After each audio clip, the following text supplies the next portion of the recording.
واسعوا إلى ذكر الله وذروا البيع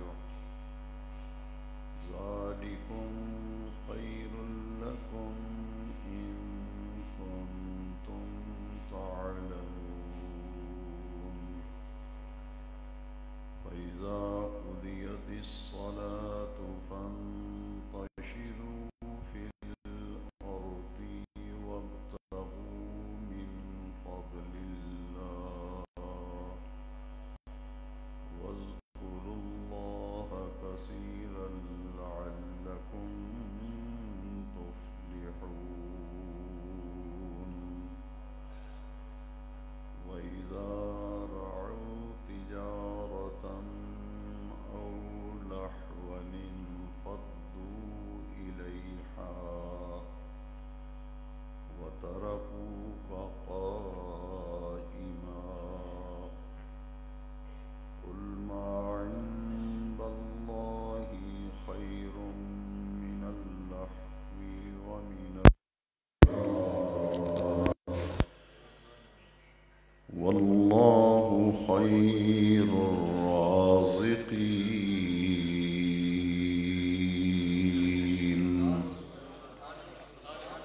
صدق الله مولانا العظيم. انتہائی عقیدت، احترام، محبت و اخلاص کے ساتھ تمامی احباب آقائے دو جہاں، محبت آیات قرآن، شہنشاہ ملکوت جاویداں، حضور پر نور، شافع یوم النشور، مدنی تاجدار، احمد مختار، حبیب کردگار صلی اللہ علیہ وسلم کی بارگاہ اقدس میں جھوم جھوم کر ہدیہ درود و سلام پیش کریں، عرض کریں الصلاۃ والسلام علیک یا سیدی یا رسول اللہ وعلی آلک واصحابک یا سیدی یا خاتم النبیین.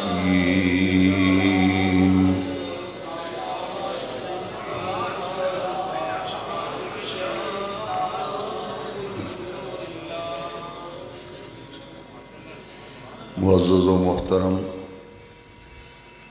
سامعین و حاضرین کرام،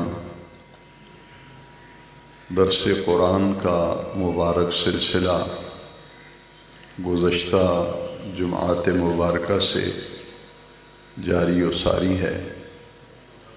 آج کے درس قرآن کے لیے قرآن مجید کے 28ویں پارے میں سے سورہ جمعہ کے آخری رکوع کی 3 آیات مقدسہ تلاوت کرنے کا شرف حاصل کیا گیا.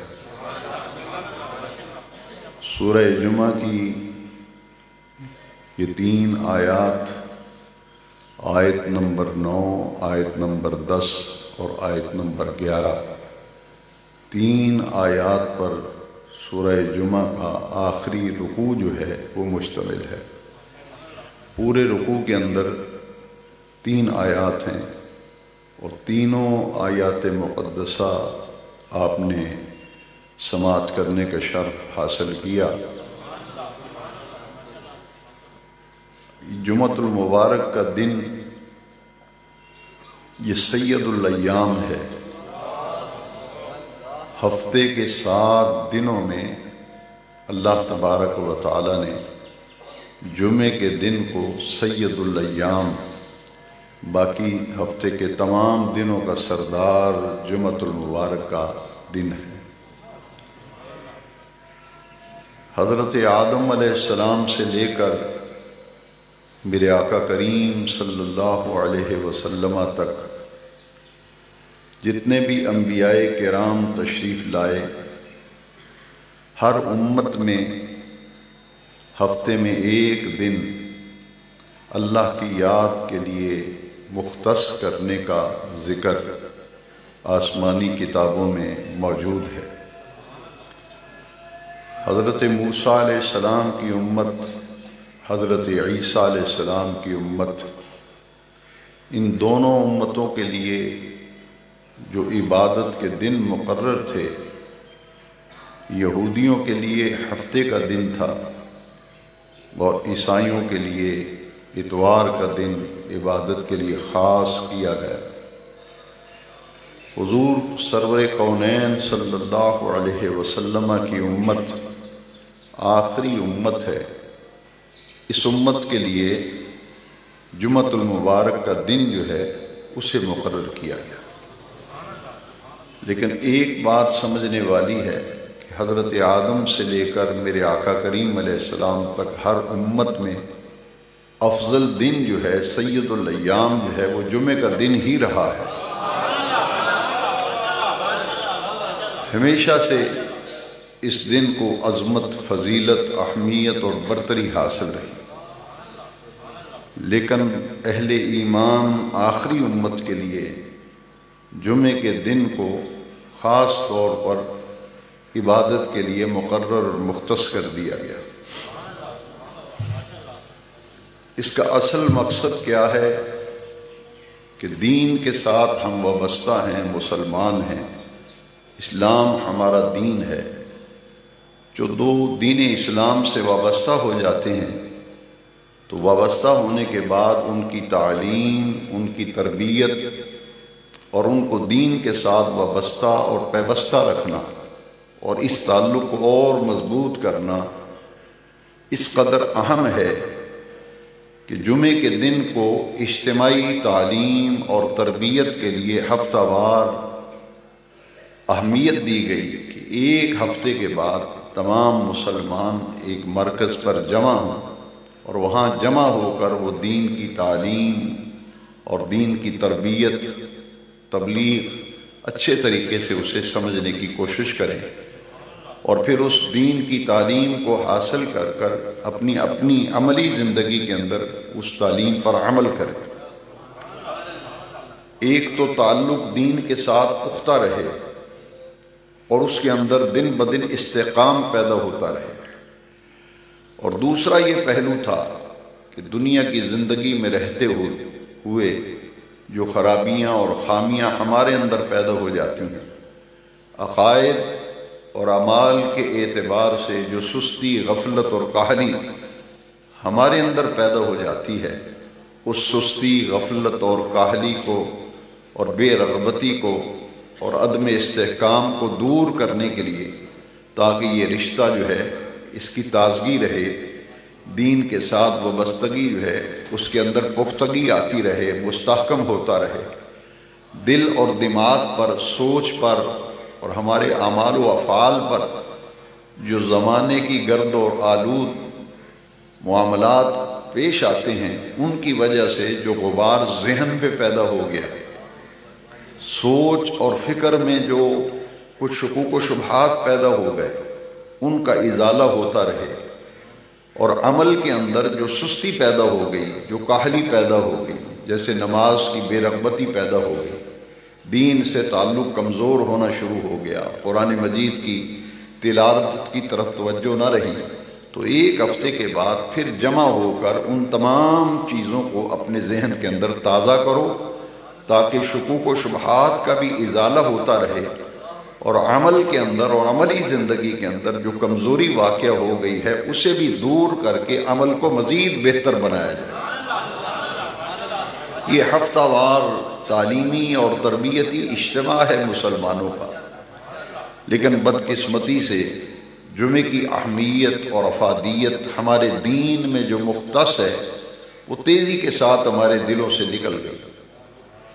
لوگ اب اس وقت آتے ہیں کہ وہ کہتے ہیں کہ جمعے کی نماز پڑھنی ہے، جمعے کی نماز پڑھنے جا رہے ہیں، لیکن یہ بات سمجھنے والی ہے کہ جمعے کو جمعہ کس نے بنایا؟ جمعے کو جمعہ کس نے بنایا؟ وہ نماز جمعے کی نہیں ہے، وہ خطبہ ہے جمعے کا۔ نماز اگر آپ نے صرف نماز ہی پڑھنی ہے وہ تو دوسرے دنوں میں بھی زور کی نماز پڑھتے ہیں، پھر آپ زور پڑھ لیا کریں، لیکن جس پہ جمعہ فرض ہے وہ جمعہ ہی پڑھے گا، اور جمعے کو جمعہ بنانے والی شے جو ہے وہ جمعے کی نماز نہیں ہے، وہ جمعے کا خطبہ ہے،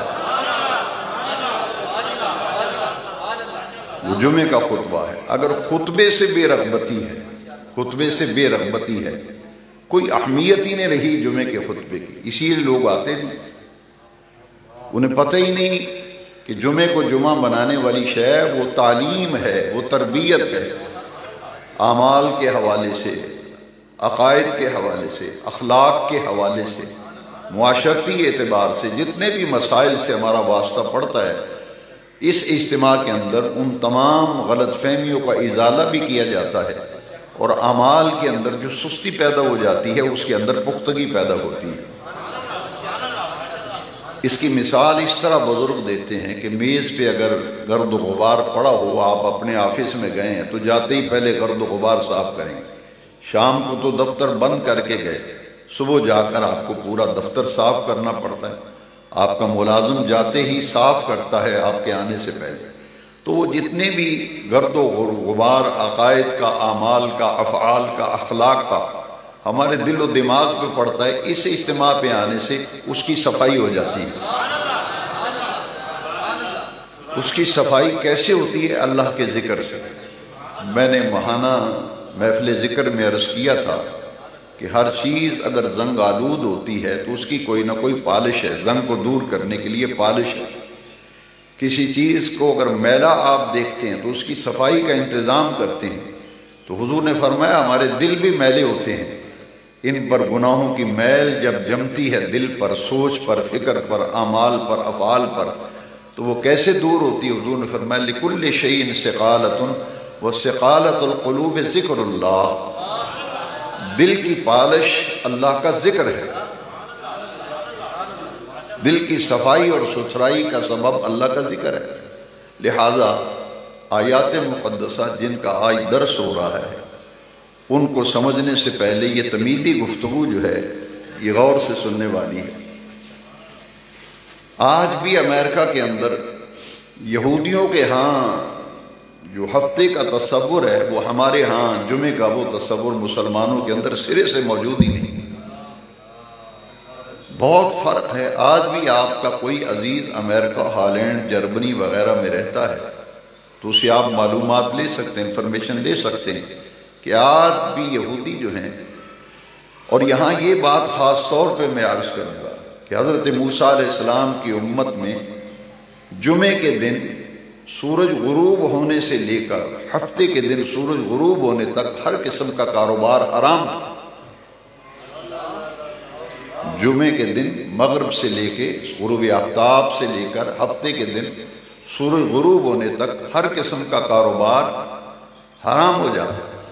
اسی لیے آج بھی امریکہ کے اندر، ہالینڈ میں، جرمنی میں، جہاں جہاں یہودی آبادی یورپ کے اندر اکثریت میں ہے، وہاں دیکھیں جو یہودی اپنے یہودیت کے ساتھ پختگی کے ساتھ وابستہ ہے، جیسے ہی ہفتے کے دن سورج غروب ہونے کے قریب آتا ہے وہ ٹیلی فون کی تاریں نکال دیتے ہیں، موبائل فون آف کر دیتے ہیں، یہاں تک کہ اگر سورج غروب ہونے میں 4-5 منٹ باقی ہیں اس سے پہلے ہی وہ دکان بند کرتے ہیں۔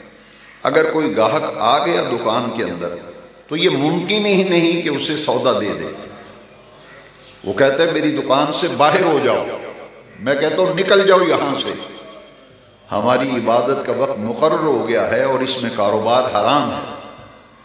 میں خود برطانیہ میں جب سن 2000 میں پہلی مرتبہ گیا تو مجھے ایک مسجد کے اندر 6 ہفتے تک درس دینے اور جمعے کے خطبے کا شرف حاصل ہوا، تو وہاں مختلف قسم کے لوگ دین سیکھنے کے لیے آتے تھے، عیسائی بھی آتے تھے، یہودی بھی آتے تھے، سوال کرتے تھے، وہ جواب لیتے تھے۔ تو مجھے بتایا گیا کہ یہاں جو یہودیوں کی دکانیں وہ ممکن ہی نہیں کہ آپ چلے جائیں اور سورج غروب ہونے کے قریب ہو، جمعے کا دن ہو، وہ آپ کو کوئی شے دے دے، قطعاً سودا نہیں بیچے گا، بلکہ وہ ترش اور سخت لہجے میں کہے گا کہ میں کہتا ہوں میری دکان سے باہر ہو جاؤ، ہماری عبادت کا وقت شروع ہو چکا ہے، ہم نہیں دیں گے۔ لیکن عیسائیت کے اندر دیکھیے، ان کے لیے اتوار کا دن ہے، اتوار کے دن عیسائی آج بھی نہائیں گے، دھوئیں گے، کپڑے اچھے پہنیں گے، بچوں کو بھی لیں گے، عورتوں کو بھی لیں گے، چرچ جائیں گے اتوار کے دن، وہ جو بھی ان کی عبادت ہے وہ کرتے ہیں، یہودی بھی جاتے ہیں۔ لیکن اہل اسلام، اہل ایمان کے لیے، حضور کی امت کے لیے پورے جمعے کے دن میں کاروبار حرام نہیں ہے۔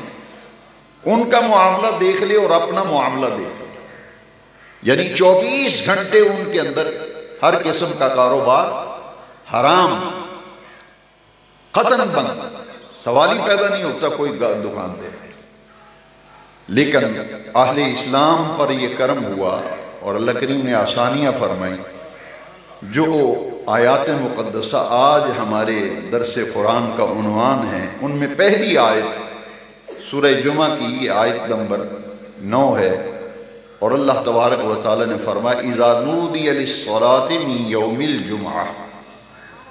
وہاں 24 گھنٹے کاروبار حرام، اور یہاں کیا معاملہ؟ اذا نودی للصلاۃ، جب جمعے کے دن تمہیں آذان دی جائے، پکارا جائے، نماز کے لیے آذان دی جائے، فَاسْعَوْا إِلَىٰ ذِكْرِ اللَّهِ، تو ہر قسم کا کاروبار بند کر دو، چھوڑ دو ہر قسم کی مصروفیت و کاروبار۔ فَاسْعَوْا إِلَىٰ ذِكْرِ اللَّهِ، اس کا لفظ سعی کا معنی ہوتا ہے دوڑنا۔ فَاسْعَوْا إِلَىٰ ذِكْرِ، دوڑو اللہ کی ذکر، یہ اس کا لفظی معنی ہے۔ لیکن یہاں دوڑنا مراد نہیں ہے، لفظ استعمال کیے گئے کہ ہر قسم کی مصروفیات ترک کر کے نماز جمعہ کے لیے مسجد میں پہنچو، کیونکہ دوڑنا اور دوڑ کر نماز کے لیے جانا حضور نے منع فرمایا ہے۔ آرام کے ساتھ، وقار کے ساتھ آئیے۔ فَاسْعَوْا إِلَىٰ ذِكْرِ اللَّهِ، اور حکم آ گیا، پہلا حکم یہ ہے کہ اذان سنتے ہی جمعے کی نماز کے لیے پہنچو۔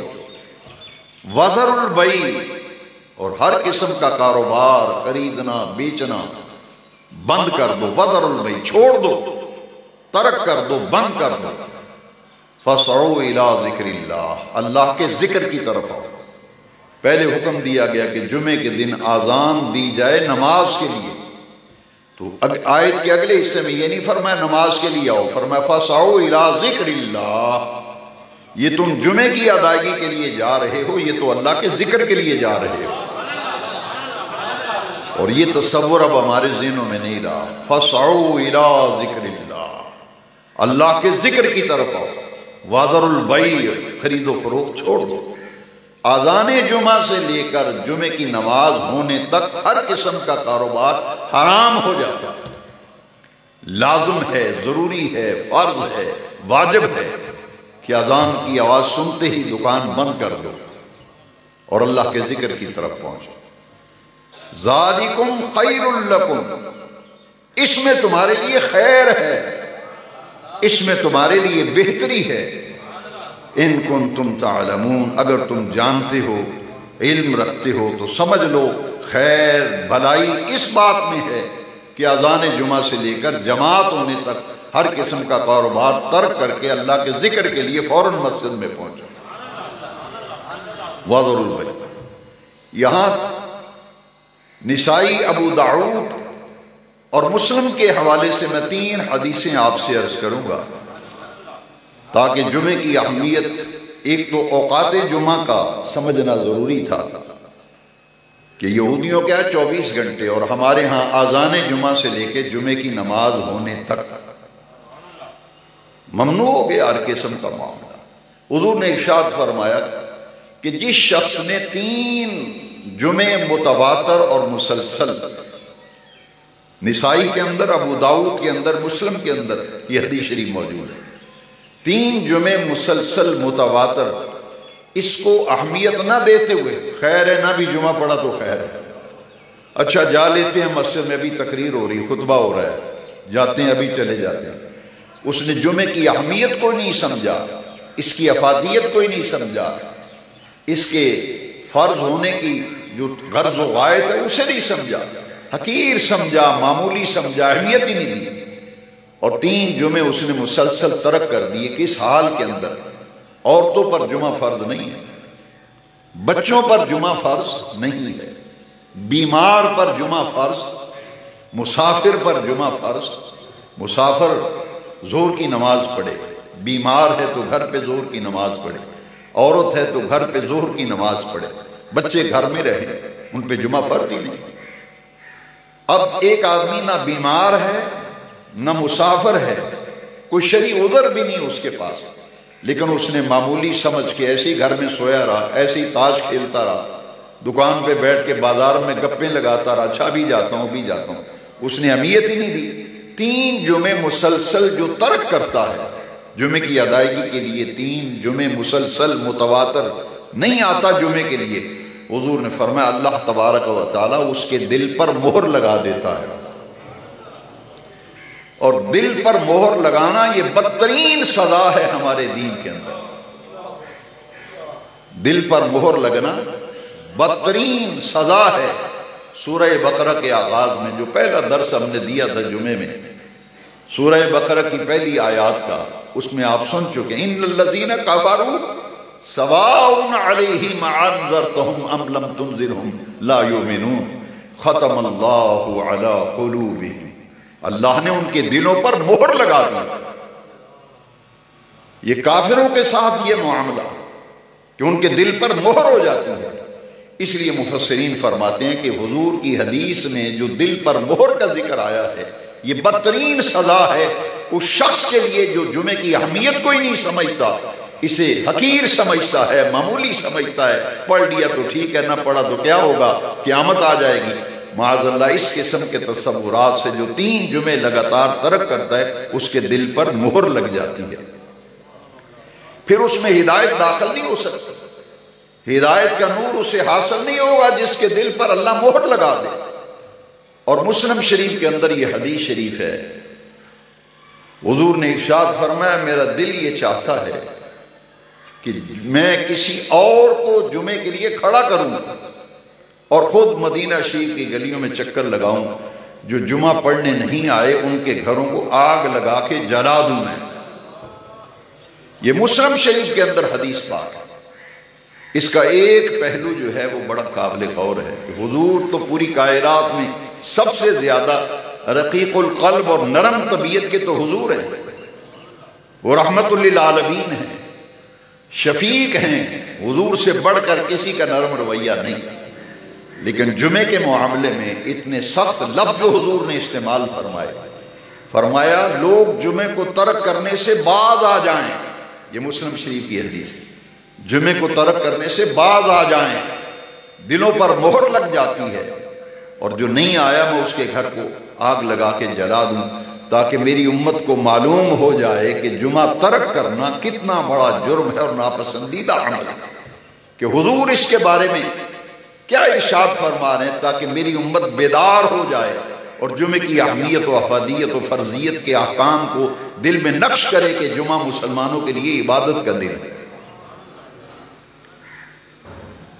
اور پھر نبی کریم صلی اللہ علیہ وسلم کی حدیث شریف ہے، میں نے عرض کیا کہ جمعہ کے احکام جو ہیں وہ ہیں آذان جمعہ سے لے کر جماعت ہونے تک، لیکن جو منشا ہے اسلام کا اور دین کی جو مزاج ہے وہ یہ ہے کہ پورا دن اللہ کے ذکر کے لیے اسے وقف کیا جائے۔ ہفتے میں سے ایک دن اللہ کے لیے نکال لو، بس صبح سے لے کے شام تک، بس اس دن اللہ کے لیے سارا دن ہی اللہ کے لیے وقف کر دو۔ حضور نے جو ترغیب دی فرمایا کہ من جاء فی ساعۃ الاولی الی الجمعہ، جمعے کے دن جو پہلی ساعت میں آیا، فکأنما، وہ شخص کی طرح ہے جس نے اونٹ اللہ کی بارگاہ میں صدقہ کیا، پہلی ساعت میں آیا، اس کے لیے اجر ہے کہ گویا ایک اونٹ اس نے خیرات کیا ہے، صدقہ کیا ہے۔ من جاء فی ساعۃ الثانیہ، جو دوسری ساعت میں آیا، وہ ایسے ہے جیسے اس نے گائے اللہ کی راہ میں صدقہ کی، خیرات۔ من جاء فی ساعۃ الثالثہ، جو تیسری ساعت میں آیا، وہ ایسے ہے جیسے اس نے بکری اللہ کے راستے میں صدقہ کی اور خیرات کی۔ من جاء فی ساعۃ الرابعہ، جو چوتھی ساعت میں آیا، وہ ایسے ہے جیسے اس نے ایک مرغی اللہ کی بارگاہ میں صدقہ کی۔ من جاء فی ساعۃ الخامسہ، جو پانچویں ساعت میں آیا، وہ ایسے ہے جیسے اس نے ایک مرغی کا انڈا اللہ کے راستے میں خیرات کیا۔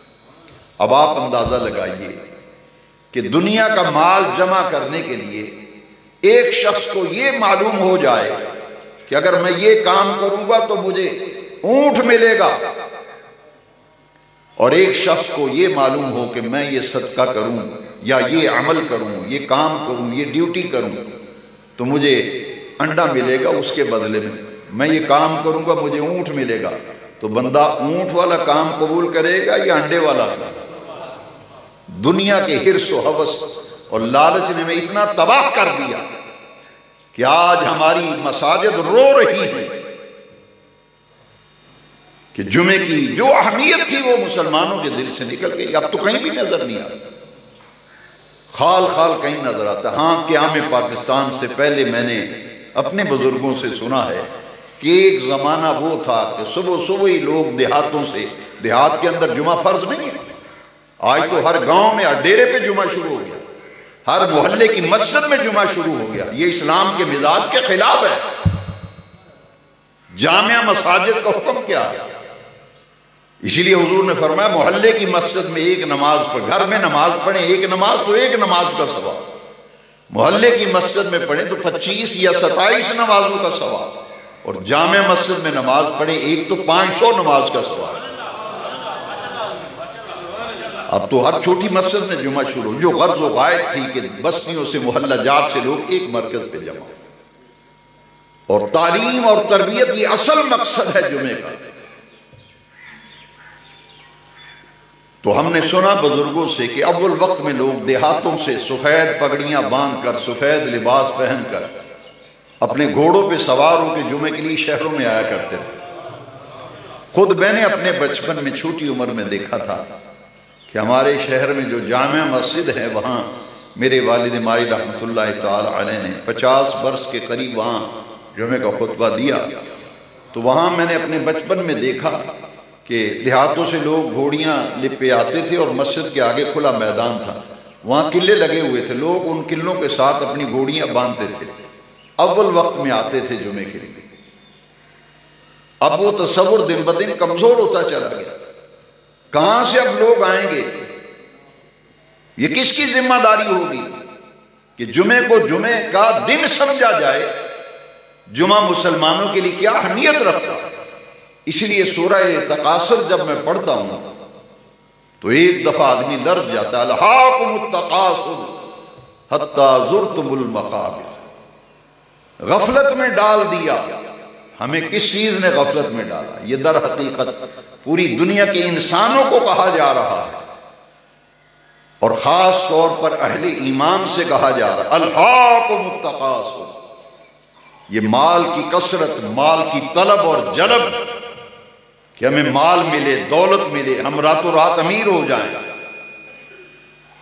یہ کثرت مال کی حاصل کرنے کے لیے انسان اپنی آخرت کو بھول گیا، اسے نماز کی پرواہ نہیں رہی، جمعے کی فکر نہیں رہی، قبر کو بھول گیا۔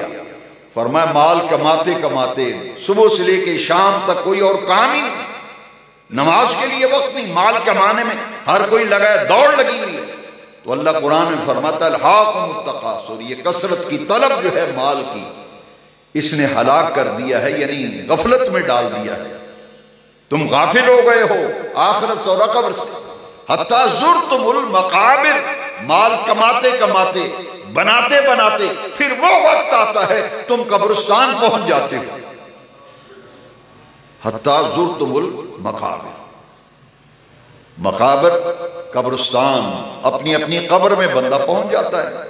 یہ قرآن ہے سورہ تکاثر کی پہلی آیت، کہ دنیا کی فکر میں اس قدر ہم غرق ہو گئے کہ آخرت کو بھول گئے، 5 وقتہ نماز کی پرواہ نہیں، گھروں کے گھر بے نماز، احساس ہی نہیں رہا کہ مسلمان پر سب سے بڑا فرض نماز ہے۔ حتی زرتم المقابر، پھر قبر میں پہنچ جاؤ گے، وہاں کیا ہوگا؟ لَتُسْأَلُنَّ يَوْمَئِذٍ عَنِ النَّعِيمِ، کماتے کماتے قبروں میں پہنچ گئے۔ سورہ تکاثر کی آخری آیت یہی ہے، پھر تمہیں پوچھا جائے گا بتا میں نے جو تمہیں نعمتیں دی تھی، لَتُسْأَلُنَّ يَوْمَئِذٍ عَنِ النَّعِيمِ، نعیم سے مراد کیا ہے؟ لَتُسْأَلُنَّ، ہم ضرور پوچھیں گے. مال کماتے کماتے نمازوں کی پرواہ نہیں، قبر کی یاد نہیں، آخرت کی فکر نہیں، پتہ ہی نہیں مرنا ہے، حساب و کتاب دینا ہے. کماتے کماتے قبر میں پہنچ گئے تو پھر فرمایا لَتُسْأَلُنَّ يَوْمَئِذٍ عَنِ النَّعِيمِ، پھر پوچھا جائے گا بتا ہم نے جو تمہیں مال دیا تھا، جن نعمتوں سے تجھے نوازا تھا، جو اولاد دی تھی، رہنے کے لیے اچھا مکان تھا تیرے پاس، یہ دینے والا کون تھا؟ فرمائی کس نے تجھے دیا تھا؟ تو یہ سمجھتا ہے میری کمائی ہے، کماتا تو ہر کوئی ہے. ذَلِكَ فَضْلُ اللَّهِ يُؤْتِيهِ مَن يَشَاءُ. اولاد کے لیے لوگ ترستے ہیں، یہ میری عطا تھی. بتا اولاد کی کیا تعلیم و تربیت ہے، مال جو دیا تھا اسے کیسے کمایا، کہاں خرچ کیا. لَتُسْأَلُنَّ يَوْمَئِذٍ عَنِ النَّعِيمِ، یومئذ سے مراد قیامت کا دن ہے. ہم قیامت کے دن پوچھیں گے ان نعمتوں کے بارے میں جو ہم نے تمہیں نعمتیں دی ہیں، جو تمہارے مال میں، تمہاری روزی میں حصہ تھا، دین کا حصہ تھا، غریبوں کا حصہ تھا، بیوہ عورتوں کا حصہ تھا، یتیم بچوں کا حصہ تھا، اپاہج اور معذور لوگوں کا حصہ تھا، پسی ہوئی مخلوق اور معذور مخلوق، محتاج مخلوق، ضرورت مند لوگ، ان کی ضرورتوں کو پورا کرنا تیری روزی میں ان کا حصہ تھا. یومئذ عَنِ، جو نعمت بھی اللہ نے کسی انسان کو دی، یہاں تک کہ جتنے بھی عالم ہیں ان سے علم کے بارے میں پوچھا جائے گا. تمہیں علم کی نعمت دی تھی، بتاؤ اس علم کو کہاں کہاں اور کیسے استعمال کیا. علم کے بارے میں پوچھا جائے گا، مال کے بارے میں پوچھا جائے گا، اولاد کے بارے میں پوچھا جائے گا. کوئی کسی منصب پر ہے اسے پوچھا جائے گا، کوئی حکمران ہے اقتدار میں ہے اس سے پوچھا جائے گا تمہیں اقتدار دیا تھا، بتاؤ میری رعایا کے لیے کیا کیا تھا. تمہاری رعایا میں یہ ظلم ہوتے رہے، یہ ستم ہوتے رہے، بتاؤ تو نے رعایا کے لیے کیا کیا تھا. لَتُسْأَلُنَّ يَوْمَئِذٍ عَنِ النَّعِيمِ، بڑا وسیع مفہوم ہے. اس سے پوچھا جائے گا بتاؤ کیا کرتے رہے. تو قرآن ہمیں جھنجھوڑ رہا ہے. درس قرآن اسی لیے شروع کیا تاکہ قرآن کی تعلیم جو ہے، اور جمعے کا اصل مقصد میں نے عرض کر دیا، جمعے کو جمعہ بنانے والی شے جمعے کی نماز نہیں ہے بلکہ جمعے کا خطبہ ہے.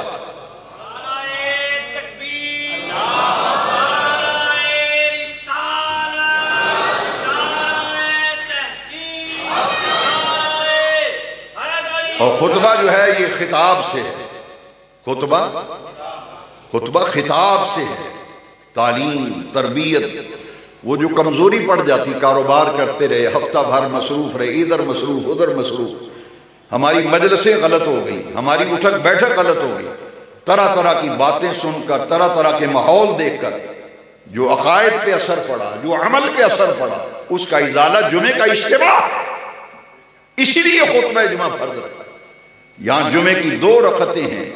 ایک بزرگ نے بڑی پیاری بات لکھی، زور کی 4 فرض ہیں اور جمعے کے یہ 4 کی جگہ 2 کیوں کر دی؟ ان کی جگہ 2 خطبے رکھے گئے. یہ قائم مقام ہے جمعے کی 2 رکعت. شاہ ولی اللہ صاحب محدث دہلوی علیہ رحمہ، یہ کمپیریزن ذرا کیجئے کہ یہودیوں کے ہاں جمعے کے دن مغرب سورج غروب ہونے سے لے کر ہفتے کے دن سورج غروب ہونے تک آج بھی ہر قسم کا کاروبار حرام سمجھا جاتا ہے. وہ سمجھتے ہیں اس دوران ہم نے جو کمایا وہ حرام کمائی ہمارے. اور مسلمان کا تصور دیکھ لیں، مختصر وقت کر آذان جمعہ سے لے کر جمعے کی جماعت ہونے تک کا وقت اس میں ممنوع کر دیا گیا. اس لیے یہ بات ہمیں سمجھنی چاہیے کہ اس تعلیم و تربیت کو حاصل کرنے کے لیے جمعے کو جمعہ سمجھ کے ادا کر. یہ 2 رکعتوں کا جو سلسلہ ہے اس میں 2 خطبے رکھے گئے. اس میں کبھی آپ نے غور کیا کہ ایک بزرگ نے بڑی پیاری بات لکھی ہے کہ یہ 2 خطبے کیوں ہیں؟ خطیب تھک جاتا ہے کہ 2 خطبوں کے درمیان بیٹھتا ہے، یا سننے والے تھک گئے ہیں کہ تھوڑا سا ان کو کانوں کو سماعت کا تھوڑا سا صبر دے دیں، حوصلہ ہو جائے؟ کیا مقصد ہے؟ جو امیت ہی ختم ہو. دوڑ لگی ہوئی ہے لوگوں کی دنیا کے مال کمانے کے اندر. جب موت آتی ہے اچانک، جو لوگ موت کی وادی میں جاتے ہیں ان کی موت اور جنازوں میں جب ہم جاتے ہیں ہمیں غور کرنا چاہیے کس کام کے پیچھے ہم لگے ہوئے ہیں، ہم آئے کس کام سے. ساری دوڑ دنیا کے لیے ہے، آخرت کے لیے اور قبر کی فکر ہی نہیں. کون کرے گا یہ کام؟ اسی لیے انبیاء تشریف لائے. اسے منبر رسول کیوں کہا جاتا ہے؟ اس لیے کہا جاتا ہے کہ رسول کریم علیہ السلام اس منبر پہ بیٹھ کے جو کام کیا کرتے تھے، آج تو وہ معیار نہیں رہا، وہ سوچ نہیں رہی، وہ تخیل نہیں رہا۔ اصل میں یہ مقصد تھا کہ اسے منبر رسول، آج بھی کہتے ہیں کہ منبر رسول ہمارا، اس پہ جمعے کا خطبہ ہوتا ہے، تعلیم ہوتی ہے، تربیت ہوتی ہے۔ اس کا مقصد کیا تھا؟ وَيُعَلِّمُهُمُ الْكِتَابَ وَالْحِكْمَةَ وَيُزَكِّيهِمْ يَتْلُو عَلَيْهِمْ آيَاتِهِ وَيُزَكِّيهِمْ وَيُعَلِّمُهُ الْكِتَابَ وَالْحِكْمَةَ۔ یہ تھا مقصد جمعے کا۔ حضور آیتیں پڑھ پڑھ کے سناتے، تعلیم دیتے، تربیت فرماتے، وَيُزَكِّيهِمْ، اور اس عمل سے ان کا ظاہر بھی پاک ہو جاتا، ان کا باطن بھی پاک ہو جاتا۔ اسی لیے نماز کی ادائیگی کے بعد بندہ پرسکون ہو جاتا ہے، اطمینان سے جمعے کو جمعہ سمجھ کر پڑھا جائے تو جمعے کے بعد پورے ہفتے کی پریشانیاں ختم، اذیتیں ختم۔ جو طبیعت میں بے سکونی، بے چینی، مر گئے، لٹ گئے، پیسہ نہیں ہے، قرضہ لے رہے ہیں، فنا کر رہے ہیں، بھائی اللہ کی نہیں مان رہے، اللہ کی طرف آ نہیں رہے، تو اللہ آپ کی کیسے مانے گا؟ رب نے تو شرط لگائی ہے نا، فَاذْكُرُونِي أَذْكُرْكُمْ، تمہیں یاد کرو گے مجھے تو میں تمہیں یاد کروں گا، تم مجھے یاد کرو گے میں تمہیں یاد کروں گا۔ اس لیے آج ہم بے اثر ہو گئے۔ حضرت یونس علیہ السلام مچھلی کے پیٹ میں 3 دن رہے تھے۔ کتنے دن؟ آپ 1 سیکنڈ مچھلی کے پیٹ میں رہ کے دکھائیں۔ یہ آزمائش کی قرآن میں ذکر آیا۔ جتنا اللہ کا قریبی ہوتا ہے اتنا آزمائش ہوتی ہے۔ اللہ کی بارگاہ میں جتنا کو بندہ زیادہ قریبی ہوتا ہے اتنی اس پر آزمائش آتی ہے، امتحان آتا ہے۔ وَإِذِ ابْتَلَىٰ إِبْرَاهِيمَ رَبُّهُ، اللہ آزماتا ہے اپنے پیاروں کو۔ پھر اس کے بعد جو جس درجے کا قریبی ہوتا ہے اس درجے کا امتحان ہوتا ہے۔ جو اس سے کم درجے کا ہے اس کی آزمائش اس سے کم ہوگی، جو اس سے کم درجے کا ہے اس کی آزمائش اس سے کم ہوگی۔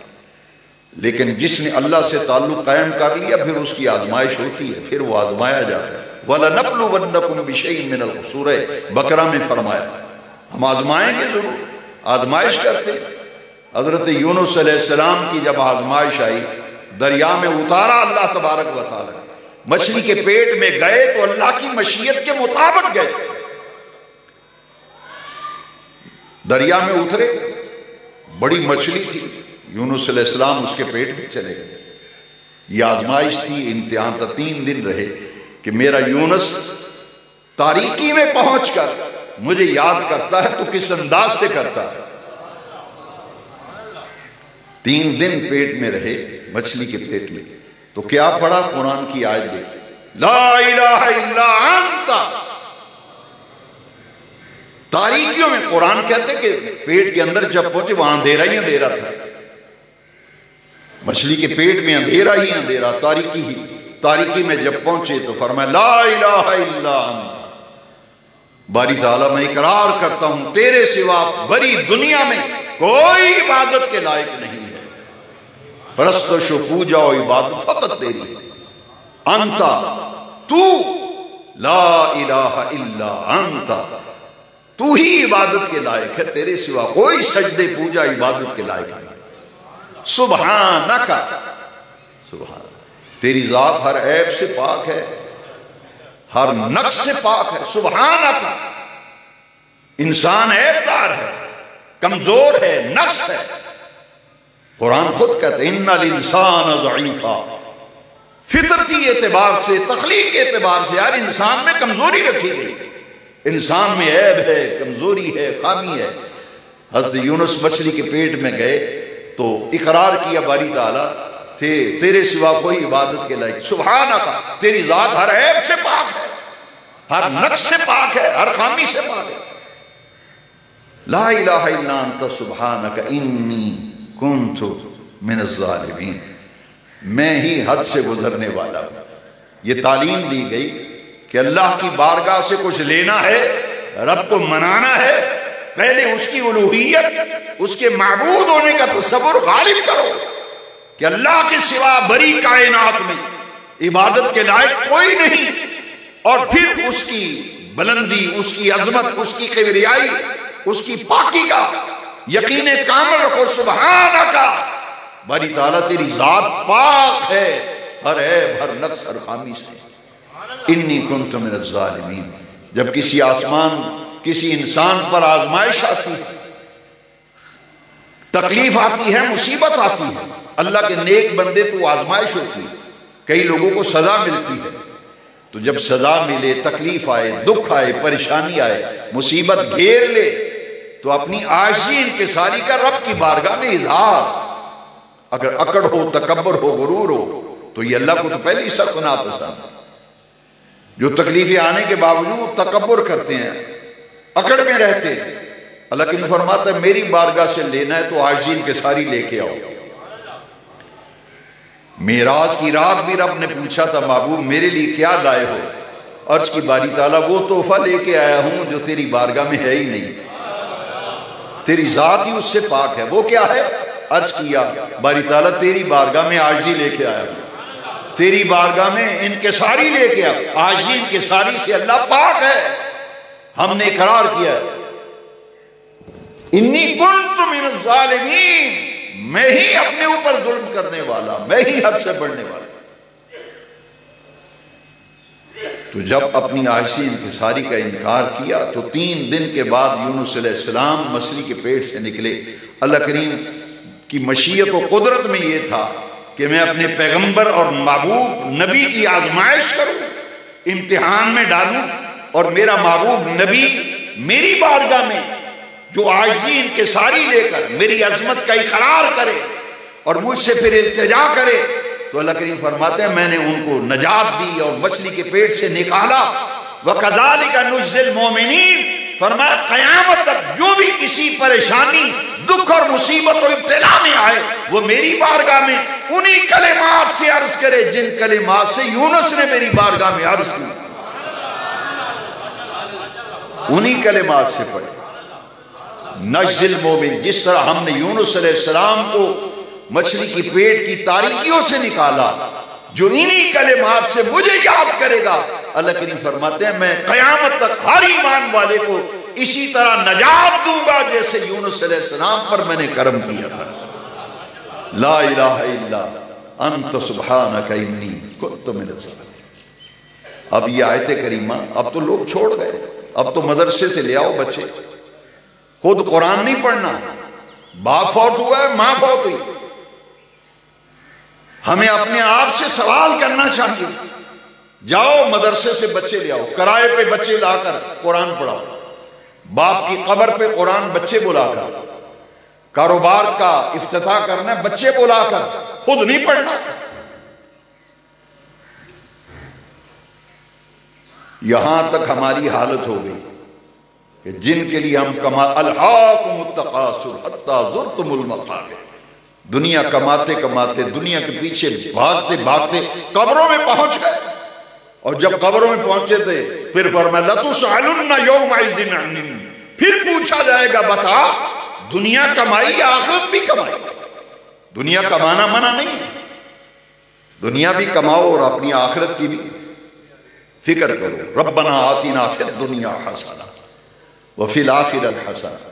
دنیا کی بھلائی پہلے ہے، دنیا کی بھلائی، مال کماؤ، دنیا کماؤ حلال طریقے سے، ضرورت کے مطابق تعلق رکھو دنیا سے. اس لیے اس دعا کے اندر بھی دنیا کا ذکر پہلے ہے، آخرت کا ذکر بعد میں. آتنا فی الدنیا حسنہ، یا اللہ مجھے دنیا کی بھلائیاں عطا فرما اور آخرت کی بھی بھلائیاں عطا فرما. ربنا آتنا فی الدنیا حسنہ، اس سے بڑی دعا ہی کوئی نہیں. کوئی کہہ سکتا ہے قاری صاحب نے جی وہ ایک سیکنڈ ہی دعا منگا کے مگروں لاتا ہے، یہ ہماری ناقص سوچ ہے. میں یہ کہتا ہوں ذمہ داری سے تمام دعاؤں میں سے جامع دعا قرآن کی وہ دعا ہے ربنا آتنا فی الدنیا حسنہ وفی الآخرۃ حسنہ. معنی کا پتہ ہی نہیں کہ یا اللہ دنیا کی تمام بھلائیاں مجھے عطا فرما. اس میں مال بھی آ گیا، دولت بھی آ گئی، اولاد بھی آ گئی، سلامتی بھی آ گئی، عافیت بھی آ گئی. دنیا کی ہر بھلائی، دنیا کی ہر خیر مجھے عطا فرما، اسی طرح مجھے آخرت کی بھی ہر بھلائی اور خیر عطا فرما. تو دنیا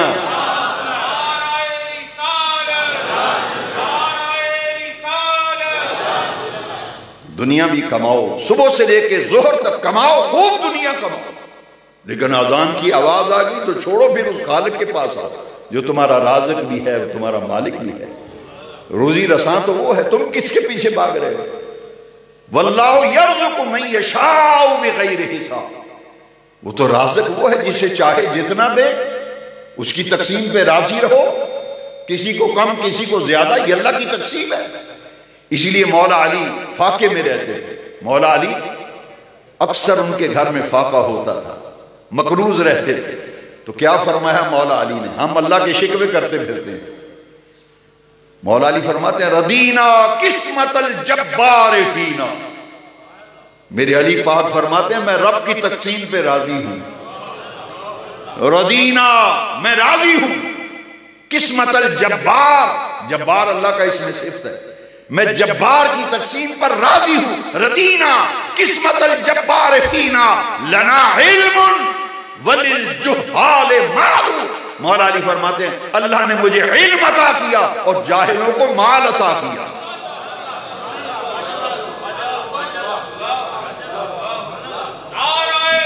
لنا علم، اس لیے حضور فرمایا انا مدینۃ العلم وعلی بابھا، فرماتے ہیں رب نے مجھے علم دیا ہے، جاہلوں کو مال دیا ہے۔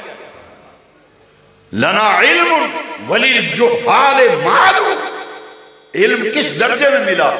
پھر یہ انعام، مال تو یہ مقام نہیں دے سکتا نا جو مقام مولا علی کو ملا۔ فرمایا، حضور نے فرمایا انا مدینۃ العلم وعلی بابھا، میں علم کا شہر ہوں، علی اس کا دروازہ ہے، میں علم کا شہر ہوں، علی اس کا، جس کو علوم نبوت کی خیرات دی گئی ہو، جس کو علوم نبوت میں سے حصہ عطا کیا گیا ہو، اس کو پھر مال کی گیا گیا۔ حاضرین محترم، ربنا آتنا فی الدنیا حسنہ وفی الآخرہ، دنیا کماؤ بناؤ، لیکن آؤ اللہ سے بھی تو تعلق رکھو، رسول کریم سے تعلق رکھو۔ فَإِذَا قُضِيَتِ الصَّلَاةُ، اور جب جمعے کی نماز ادا ہو چکے، فَإِذَا قُضِيَتِ الصَّلَاةُ، جب نماز ہو جائے، فَانْتَشِرُوا فِي الْأَرْضِ، نماز مکمل ادا کر لی، فَانْتَشِرُوا فِي الْأَرْضِ، پھر پھیل جاؤ اللہ کی زمین میں، پھیل جاؤ اللہ کی زمین میں، وَابْتَغُوا مِنْ فَضْلِ اللَّهِ، پھر اللہ کا فضل تلاش کرو۔ نماز جمعہ پڑھو، اجازت مل گئی، کھولو کاروبار، دکانیں کھولو، کام کرو، دنیا کے دھندوں میں مشغول ہو جاؤ، روزی کماؤ، رزق حلال کماؤ، فَانْتَشِرُوا فِي الْأَرْضِ، لیکن کب؟ اذان جمعہ سے لے کر جمعے کی نماز ہونے تک ممنوع ہو گیا ہر کام۔ جب نماز ہو چکا، فَانْتَشِرُوا فِي الْأَرْضِ وَابْتَغُوا مِنْ فَضْلِ اللَّهِ، اب نکلو جمعہ پڑھ کے اللہ کا فضل ڈھونڈو اور تلاش کرو۔ وَاذْكُرُوا اللَّهَ كَثِيرًا لَعَلَّكُمْ تُفْلِحُونَ، جمعہ پڑھ لیے تو کہیں ایسا نہ ہو کہ گھر جا کر، دکان پہ جا کر سمجھ لو کہ ہم جمعہ پڑھ رہے ہیں، بس ختم ہو گئی بات۔ اللہ سے تعلق تو ختم نہیں ہوگا۔ اللہ فرماتے ہیں جمعہ پڑھ کے گئے ہو نا، دنیا کی مصروفیت، مال کماؤ، کاروبار کرو، لیکن یاد رکھو وَاذْكُرُوا اللَّهَ، اپنے اللہ کو یاد کرتے رہنا، غافل نہ ہو جانا اللہ سے۔ لَعَلَّكُمْ تُفْلِحُونَ، یہ جمعہ پڑھ کے گئے ہو تو فرمایا اللہ کا ذکر پھر بھی کرتے رہو، لَعَلَّكُمْ تُفْلِحُونَ، تاکہ تم کامیابی کو پاؤ۔ تو اللہ کا ذکر تو کسی درجے میں بھی ختم نہیں ہوتا، بندے کا تعلق ہر وقت اللہ سے۔ وَإِذَا رَعُوا تِجَارَةً، یہ 11ویں آیت ہے سورہ جمعہ، إِذَا رَعُوا تِجَارَةً أَوْ لَهْوًا انفَضُّوا إِلَيْهَا وَتَرَكُوكَ قَائِمًا قُلْ مَا عِندَ اللَّهِ خَيْرٌ مِّنَ اللَّهْوِ وَمِنَ التِّجَارَةِ وَاللَّهُ خَيْرُ الرَّازِقِينَ۔ ابتدائی اسلام کا زمانہ تھا، یہاں یہ بات نوٹ کر لیجیے، کسی کے دل میں غلط فہمی نہ ہو جائے۔ بعض لوگ اعتراض کرتے ہیں کہ دیکھو صحابہ حضور کو چھوڑ کر چلے گئے، حضور جمعہ خطبہ دے رہے تھے تو صحابہ معاذ اللہ نکل گئے مسجد سے۔ پہلی بات تو یہ ہے کہ ہجرت کے متصل یہ واقعہ پیش آیا، اور دوسری وجہ یہ تھی کہ نئے نئے لوگ اسلام میں آئے تھے، ابھی پوری طرح حضور کی صحبت کو پائے نہیں تھا، تربیت کو حاصل ہی نہیں، نئے نئے لوگ دین سے وابستہ ہوئے تھے۔ ادھر جمعہ ہو رہا تھا، صرف 12 آدمی رہ گئے حضور کے ساتھ، باقی سارے مسجد سے نکل گئے۔ معاملہ کیا پیش آیا؟ مدینہ منورہ میں قحط ہو گیا، قحط سالی آ گئی، کھانے پینے کی اشیاء ختم ہیں، روزگار ختم ہیں۔ ادھر حضور خطبہ دے رہے تھے تو کسی نے دیکھا کہ ڈھول بجنے کی آواز آ رہی ہے، ڈھول بجائے جا رہے تھے کہ شام کی منڈیوں سے مال آیا ہے، جس نے لینا ہے آ کے مال لے جاؤ۔ نئے نئے لوگ اسلام میں آئے تھے، پوری طرح تربیت نہیں تھی۔ انہوں نے کہا کہ جمعہ پڑھ کے جائیں گے تو جاتی اگر مال ختم ہو گیا منڈی میں، سودا ملے ہی نہ تو کیا کریں گے؟ وہ چلے گئے، صرف 12 آدمی رہ گئے، جن میں حضرت ابوبکر صدیق، حضرت عمر، حضرت عثمان اور حضرت علی رضی اللہ عنہ۔ ان 12 آدمیوں میں 4 یہ میرے آقا کے بالکل قریب پہلی صف میں بیٹھے ہوئے تھے، اور حدیث شریف میں ہستیوں کے نام موجود ہیں۔ لوگ چلے گئے۔ لوگوں نے جب یہ حرکت کی تو اللہ کو یہ بات سخت ناپسند ہوئی۔ رب نے پھر سورہ جمعہ کے آخری رکوع کی آخری آیت اسی واقعے پر نازل ہوئی، اذا رعوا تجارتا، یا اس کا معنی یہ ہے بعض لوگ سے کیا مراد؟ جو دین دین سے آئے، وابستہ ہے، جمعے کے احکام، مزاج اسلام سے پوری طرح واقف نہ تھے، وہ چلے گئے۔ فرمایا اذا رعوا تجارتا او لہوا انفضوا الیہا، جب یہ تجارت اور مال دیکھتے ہیں یا دنیا کا کھیل کود لہو و لعب تو اس کی طرف دوڑ جاتے ہیں، منتشر ہو جاتے ہیں۔ اذا رعوا تجارتا او لہوا انفضوا الیہا وترکوک قائما، اے محبوب یہ آپ کو خطبے میں کھڑا چھوڑ کر چلے گئے تھے۔ کل، اے محبوب ان سب کو کہہ دو، ان تمام جانے والوں کو بتا دو، کل پیارے محبوب کہہ دیجئے، خیر عند اللہ، خیر کے تم متلاشی وہ تو اللہ کی بارگاہ میں ملے۔ اذا رعوا تجارتا او لہوا انفضوا الیہا وترکوک قائما قل ما عند اللہ خیر من اللہو ومن التجارہ، جو اللہ کی بارگاہ میں خزانے ہیں نا خیر کے، خزانے اس کے پاس ہیں، خیر کے خزانوں کا مالک وہ ہے، وہ تو اللہ کے پاس جو نعمتوں کے خزانے ہیں وہ سب سے بہتر ہیں، اس تجارت سے بھی بہتر ہے، کھیل کود سے بھی بہتر ہے۔ قل ما عند اللہ خیر من اللہو ومن التجارہ۔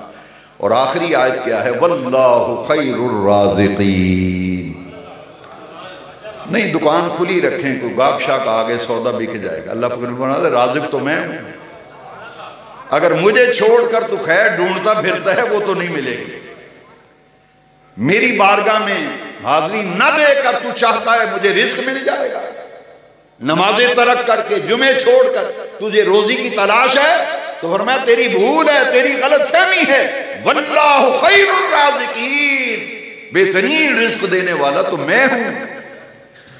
اس لیے سورہ جمعہ کا آج درس تھا، آخری رکوع کا، وآخر دعوانا